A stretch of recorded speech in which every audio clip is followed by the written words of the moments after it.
Classic car trader Charlie Lyons had only just gone to view a 1970 Chevelle. But then the seller mentioned a certain wing car gathering dust in a barn.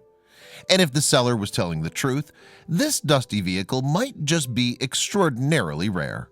So rare, in fact, that only 503 were ever made. The town of Glenwood in Crenshaw County, Alabama, might sound like the middle of nowhere. Indeed, according to the 2010 census, it's home to just 187 people.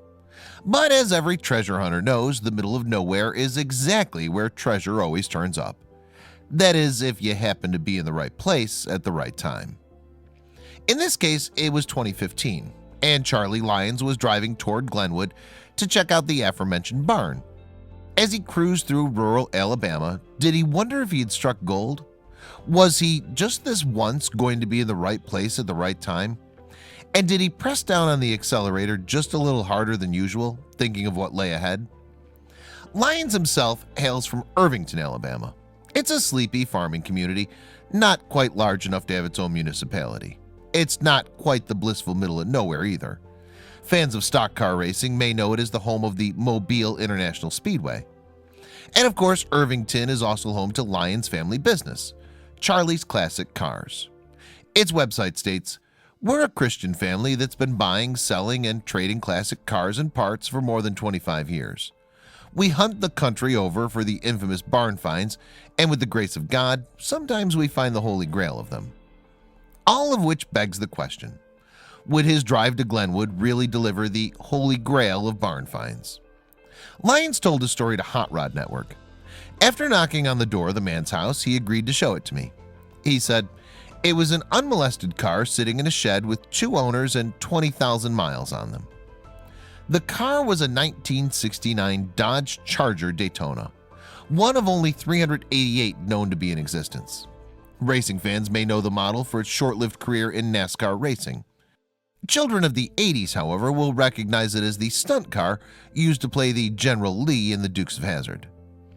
Of course, it was a barn find. It's weathered with surface rust, Lyons told Hot Rod Network.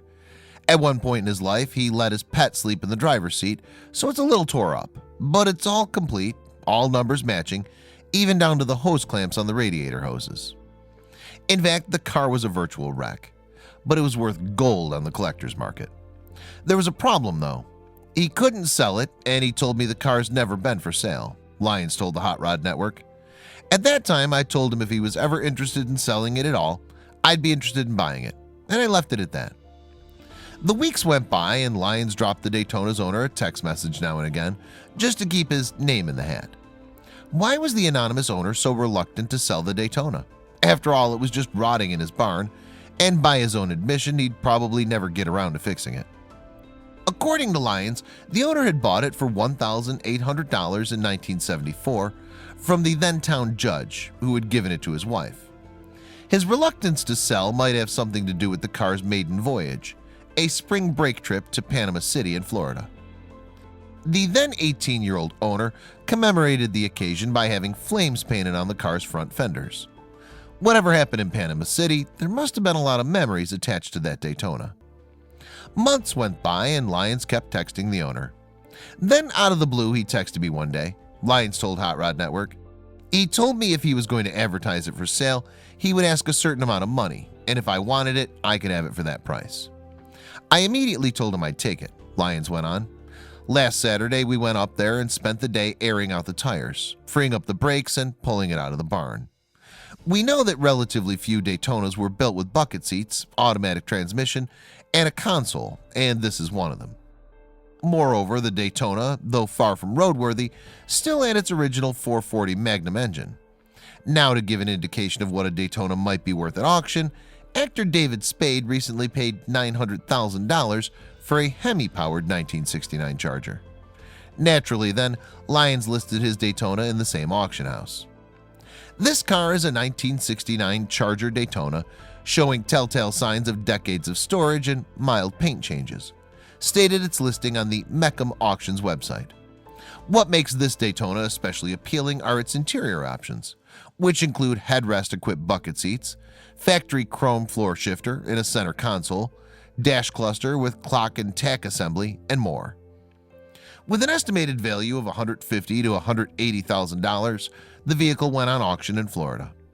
According to Yahoo News, any prospective buyer would face an immediate dilemma of spending lots of money for a delicate cleaning, or even more money to restore it to showroom standards. In fact, the car sold for $90,000. And while that figure may have been lower than the estimate, it was still 50 times what the previous owner had paid in 1974. A canny trade for a wrecked car, some might say.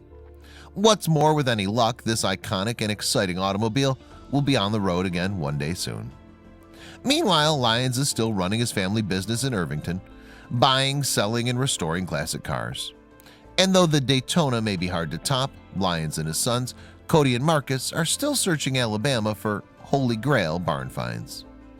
Finally, dreamers should remember this. According to Wikipedia, as many as 325 Dodge Chargers were used in the making of the Dukes of Hazzard, and tantalizingly, only 17 of them survived in various states of repair.